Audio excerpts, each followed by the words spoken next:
오늘은 소망으로 기다리는 구원이라는 제목으로 로마서 8장 18절에서 30절 말씀 묵상하겠습니다.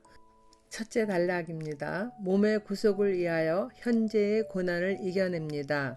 생각하건대 현재의 고난은 장차 우리에게 나타날 영광과 비교할 수 없도다.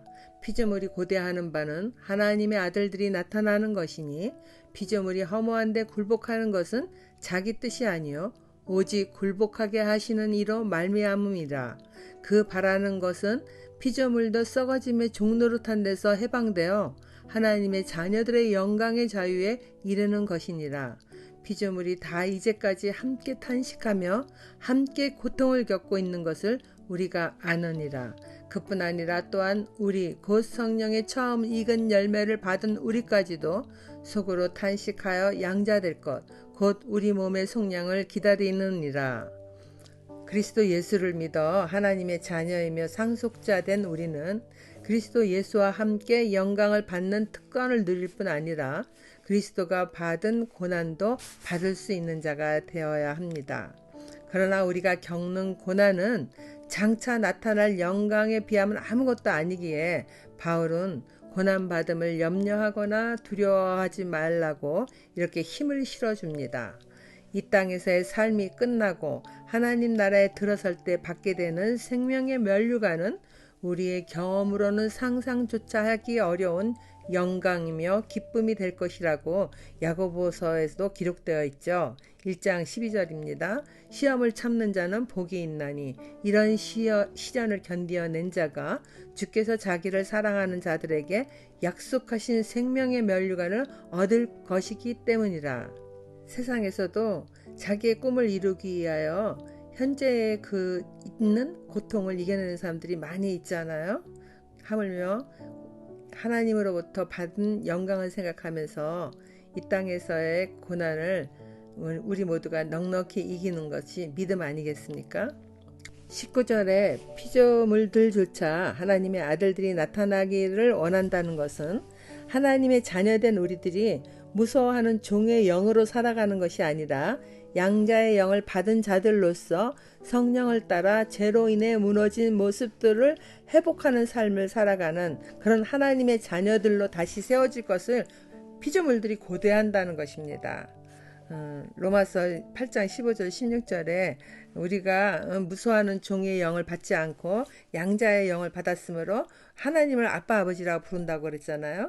성령이 친히 우리의 영과 더불어 우리가 하나님의 자녀된 것을 증언하신다 그랬어요. 그것은 창세기 3장 말씀대로 이 세상 피조물조차 아담의 죄로 인하여 저주를 받았으나 하나님의 자녀인 우리들이 회복의 날에 피조물도 썩어짐의 종노릇한 데서 해방되기 때문입니다.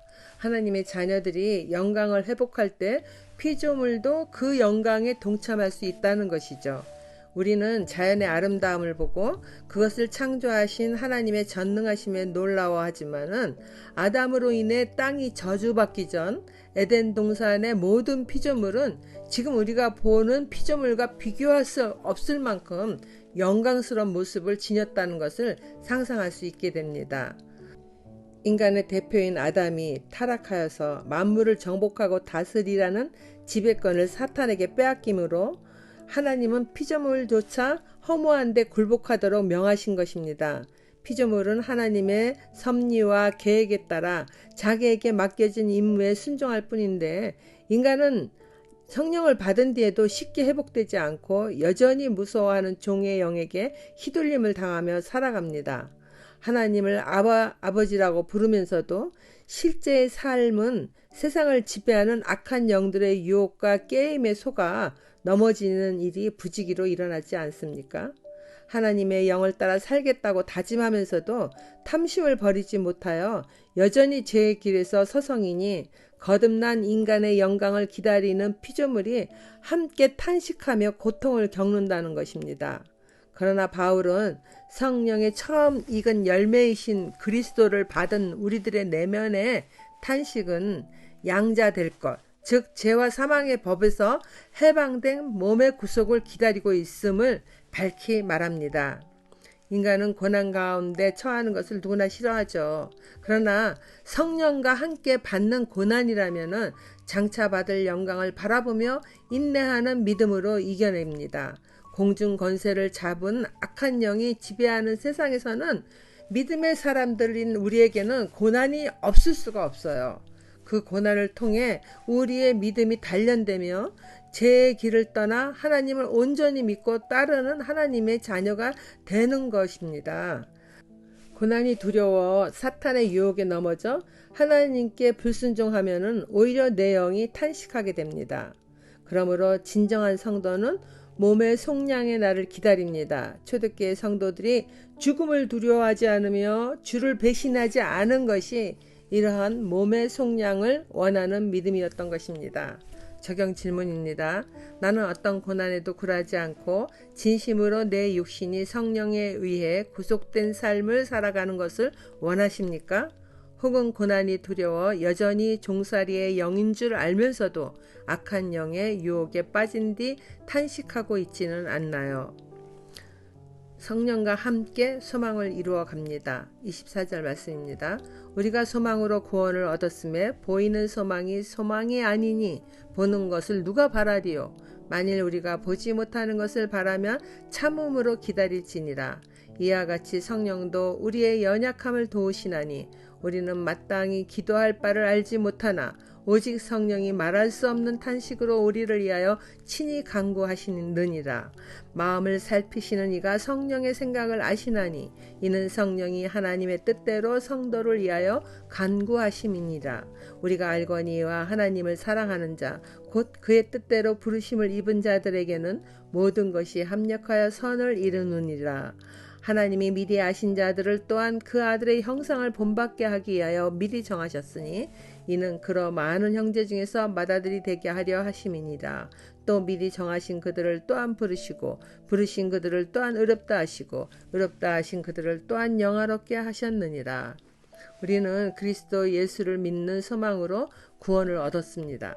그러나 그 소망은 보이지 않는 것입니다. 소망을 믿고 바랄 뿐이지 명백하게 소망이 보이기 때문에 믿는 것이 아닙니다. 세상의 이론은 보이는 것만이 실상이며 믿을만하다 하지만은 우리는 보지 못하는 것을 바라며 참고 기다리는 소망의 사람들입니다. 그것이 때로는 강야 같은 길을 걸어가는 것처럼 메마르고 고통스러울 수 있으나 염려할 이유 없는 것은 성령께서 연약한 우리를 도우시며 말할 수 없는 탄식으로 우리를 위하여 간구해 주시기 때문입니다.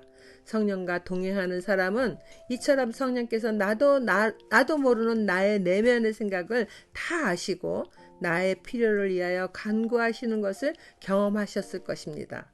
그러므로 하나님의 자녀는 성령의 도우심으로 모든 것을 합력하여 선을 이루며 살아가게 되어 있습니다. 고통스러운 순간도 인내하며 지나고 나면은 그것이 왜 내게 필요한 고난이었는지 알게 되고 오히려 감사하게 되는 것입니다. 하나님의 예정 안에 있었던 우리들을 하나님이 부르시고 그의 아들 예수 그리스도를 본받게 하셨습니다. 예수님처럼 때로는 고난도 받아야 하지만은 결국에는 우리들도 영화로운 자리에 서게 될 것입니다. 적용 질문입니다. 마음을 살피시는 성령께서 나의 생각을 아시고 나를 도와주신 것들 중에 가장 기억에 남는 것은 무엇인가요? 현재의 고난은 장차 다가올 영광과 비교할 수 없음을 확실히 믿음으로 무겁게만 여기던 어려움을 넉넉하게 이겨내야 할 것은 어떤 것인가요? 기도하겠습니다. 나를 택하여 주신 고마우신 하나님 아버지, 복음과 함께 고난받을 믿음이 없었던 지난날을 회개합니다. 하나님께서 허락하신 모든 고난은 장차 다가올 영광에 견딜 수 없는 것이기에 나를 위해 간구하시는 성령님과 함께 어떤 어려움이 닥치더라도 넉넉히 이기며 나아가기 원합니다. 먼저 고난의 십자가를 몸소 지심으로 순종의 본을 보여주신 예수님을 잘 따라갈 수 있도록 말씀으로 늘 깨어있게 해주세요. 예수님 이름으로 기도드립니다.